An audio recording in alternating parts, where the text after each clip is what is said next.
이제 어떻게 보면 경계도 사라지고, 네. 근데 이제 여기서 정규직의 종말은 어떤 의미인지 많은 네. 분들에게 또 얘기를 해주시면 좋을 것 같아요. 예.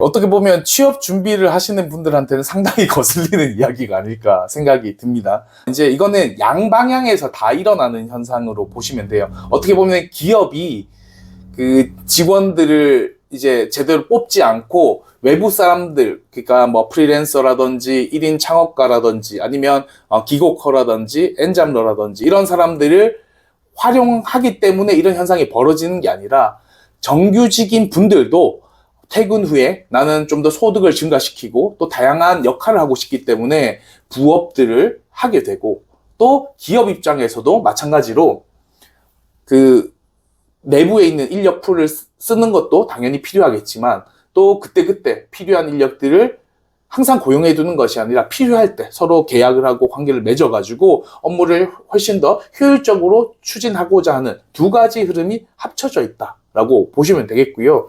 이 정규직의 종말이 결국은 좀 그 노동시장의 유연성, 그 다음에 좀 다양한 사람들이 자신의 역량들을 또 뽐낼 수 있는, 어떻게 보면 하나의 장이 될 수 있지 않을까 생각이 들고요.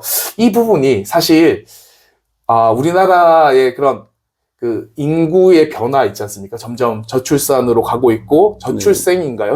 저출생으로 가고 있고, 점점 이런 인구 구조가 복잡해지는 과정 속에서 이런 부분들이 있습니다. 재밌는 포인트가 있는 게, 미국, 한국과 일본이 이 정규직 종말에 대처하는 방식들이 다르다라는 부분인데요. 일본 같은 경우에는 그 퇴근 후에 부업을 하는 것을 허용합니다. 하죠. 네. 예. 근데 미국과 한국은 되게 그런 겸업 금지를 좀 강조하는 편이에요. 네. 왜 그러냐?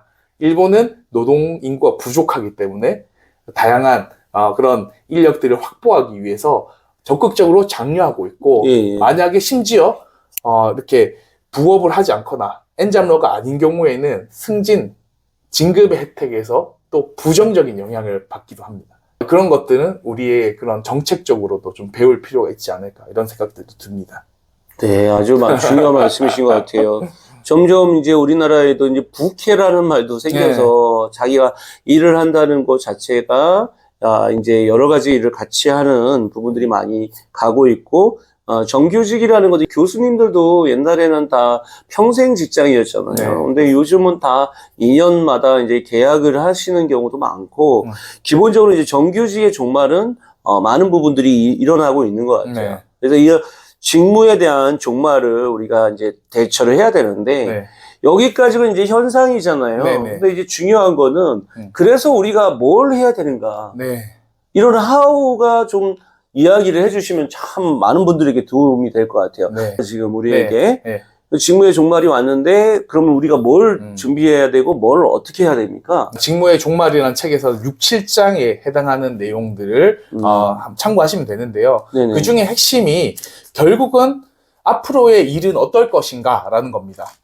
그래서 모든 사람이 리더가 되는 세상에 살게 될 것이다. 그래서 지금은 팀장이 있고 팀원들이 각각이 다 사람들이지 않습니까? 그래서 A 직원, B 직원 함께 으쌰으쌰해서 뭔가 프로젝트를 추진하는 구조라면, 앞으로는 한 사람의 직원이 있고 이런 여러 가지 AI와 로봇들이 팀을 꾸려서 프로젝트를 진행하게 될 것이다. 이렇게 된다면 결국은 사람들에게 필요한 것은 소통 능력.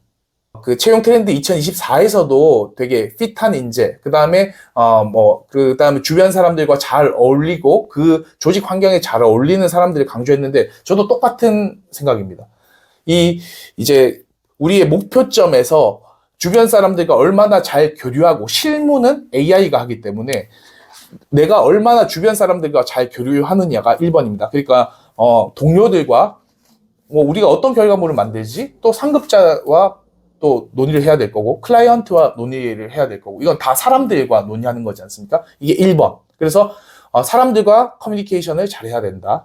두 번째, AI와 커뮤니케이션을 잘해야 되겠죠. AI와 커뮤니케이션 하는 것은 두 가지로 볼 수 있는데, AI한테 정확하게 업무를 지시하는 방식, 이해하셔야 되고, 반대로 AI가 만들어낸 결과물에서 어떻게 피드백을 할 것인가, 이것이 또 하나의 중요한 포인트가 되겠습니다. 그래서 이제는 모든 사람들이 리더가 되는 세상이고, 거기서 나는 어떤 리더십을 갖출 것인가에 대한 관심을 가지셔야 된다. 그 다음에 두 번째, 그러면 이렇게 시대가 바뀌기 때문에 의사 결정력이 필요하겠죠. 그래서 개인적인 역량을 키우실 것이면 바로 내가 어떤 상황에서 어떤 의사 결정을 해야 될까. 이제는 뭐 모두가 리더가 되기 때문에 그거는 뭐 높은 사람들이 생각할 거지, 그건 당연히 윗사람들이 생각할 거야 라는 그런 비주도적인 생각이 아니라, 결국은 이 업무를 내가 추진해야 되겠다라는 주도적인 그런 자세와 태도를 갖추는 것이 굉장히 중요하다. 그리고 사실 조금 더 먼 미래, 일론 머스크도 이야기를 했는데요. 언젠가 특정 시점에는 사람에게 취미 생활이나 아니면 자아의 성찰, 그리고 뭔가 자기가 이루고자 하는 목표, 그런 것이 없는 사람들은 굳이 일을 할 필요가 없는 시대에 살게 될 것이다 라고 이야기하고 있습니다. 어찌 보면 무섭기도 하고 일이 없으면 좀 편하겠다라는 생각도 드는데요. 그런 시대에서 또 우리는 무쓸모의 쓸모라는 생각을 많이 합니다. 앞으로 되게 강조하는 것이, 이제 사람들이 여가 생활이 늘면서 많은 부작용들이 늘고 있는 것도 사실이에요. 최근에 도파미네이션이라는 책을 읽으면서 이제 고통이 줄어든 만큼 사람들이 그것을 이제 다른 것들로 채워 나가기 위해서 많은 고민들을 하고 노력들을 한다라고 이야기를 하는데, 거기에서 우리는 조금 무쓸모의 쓸모라는 것은 뭐 예술이라든지 스포츠라든지 또 진짜 사람이 할 수 있는 것이 무엇인가라는 거, 그 다음에 커리어 측면에서 제가 또 하나 발견한 게 있습니다. 우리 그 커리어 컨설팅을 하는 사람들의 늘 고민이죠. 잘하는 일을 해야 될까? 좋아하는 일을 해야 될까? 여기에서 잘하는 일보다 좋아하는 일을 더 찾을 필요가 있습니다. 왜냐하면 잘하는 일은 어떻게 보면 직무의 종말과 함께 내가 아무리 잘해도 AI와 로봇보다 뛰어날 수 있을까라는 의문에 부딪히기 마련입니다. 그래서 좋아하는 일, 그것을 갈고 닦아서 무기로 만드는 그런 노력들이 필요해 보이고요. 또 하나, 직무의 종말 시대에서 우리는 조금 더 인간다움이라는 것들이 뭔지, 이런 것들의 되게 본질적인 이야기들을 또 오히려 생각해 봐야 될 타이밍이 아닌가, 이런 생각을 해봅니다. 중요한 말씀이신 것 같아요. 우리 대표님이 네. 지금 직무의 종말이라는 책이 몇 번째 책이죠, 이 책이요? 이게 두 번째 책입니다. 첫 번째 책은 어떤 책을 쓰셨죠? 언택트 채용 AI 취업 전략이라는 취업 정보서라고 보시면 되겠죠. 거기서는 어떤 핵심적인 이야기를 해주셨어요? 네, 그 책은 AI 채용이 앞으로 대세가 될 수밖에 없고, 그 다음에 AI 채용에 대해서 파트별로 나눠서 어떻게 준비해야 되는지, 이런 부분들을 강조했고, 결국은 컨설팅을 할 때, 그리고 우리가 또 취업 교육을 할 때 AI를 적극적으로 활용해야지 취업률이 높아지고, 또 컨설턴트 분들도 약간 어떻게 보면은 레벨의 차이가 있지 않습니까? 그것을 그렇죠. 레벨이라고 구분할 수도 있고 다양성이라고 표현할 수도 있는데, 이런 차이들을 어떻게 보면은 평준화시키고, 또 어떤 측면에서는 기준 이상의 우리가 컨설팅을 할 수 있는 도구로서 AI 솔루션들을 활용하는 것이 좋다, 이런 내용들을 강조를 했었습니다. 와, 대단합니다. 이 첫 번째 책을 썼을 때하고 네. 이 두 번째 책을 썼을 때하고 네. 어떻게 좀 다르셨나요?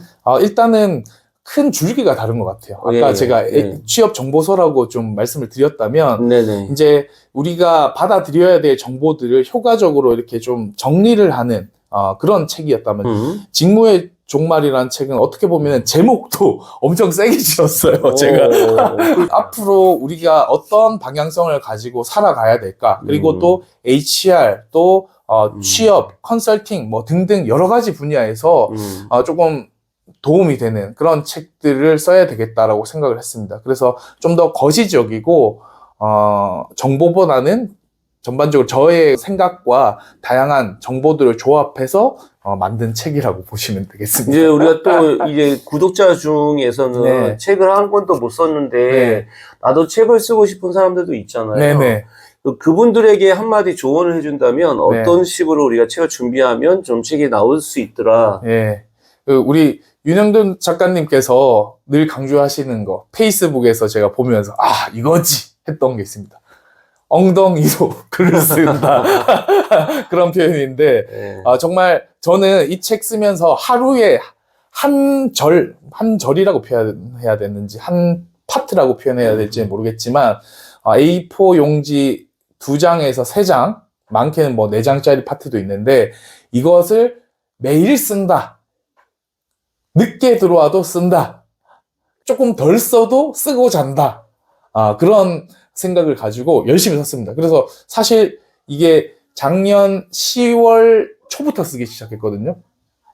그래서 원고 마감은 12월 말에 마감이 됐습니다. 다들 아시겠지만 그 취업 시즌, 가장 바쁜 시즌이 거의 9월부터 12월인데 여러분들은 지금은 좀 더 여유가 있지 않습니까? 지금 전반기에 이렇게 좀 누력하시면 충분히, 저도 썼잖아요. 잘 쓰실 수 있습니다. 맞아요. 진짜 중요한 거는 엉덩이로 해서 이게 앉아서 써야 됩니다. 이게 되게 중요하다. 정말 아주 이야기 잘 들었고요. 우리 이제 구독자님에게 마지막으로 좀 이 책에 대한 당부든 아니면 취업 준비를 하는 분이든 좀 당부의 말씀을 좀 하나 해주시죠. 앞으로 이제 변화가 더 커지고 빨라질 수밖에 없는 상황에 놓여 있습니다. 그래서 이 책을 쓴 저조차도 사실은 어떻게 대응하는 게 좋을까 매일 또 고민하고 생각하게 됩니다. 근데 진짜 우리가 다시 한번 고민을 해봐야 될 점은, 저는 취업 교육을 하면서도 늘 이야기하는 것이 스킬은 3%에 불과하고 97%는 정말 본질적인 고민을 해야 된다라는 건데요. 뭐 책을 쓰던 우리가 취업 준비를 하던 어떤 삶을 살아가던지 간에 그것은 맞는 것 같습니다. 어떻게 하면 챗GPT를 조금 더 잘 쓰지? 어떻게 하면 내 업무를 효율적으로 하지? 근데 그 전에 항상 내가 무엇을 해야 되고 나는 어떤 사람인가 라는 그런 확신과 또 그런 방향성 없이는 어떻게 보면 그 나머지 3%는 그냥 장기술에 불과하지 않을까. 그런 생각을 하면서 조금 더 돌아가는 느낌이 있으시더라도 조금 더 본질적인 내용에 관심을 가지시는 것이 어떨까, 이런 생각을 해봅니다.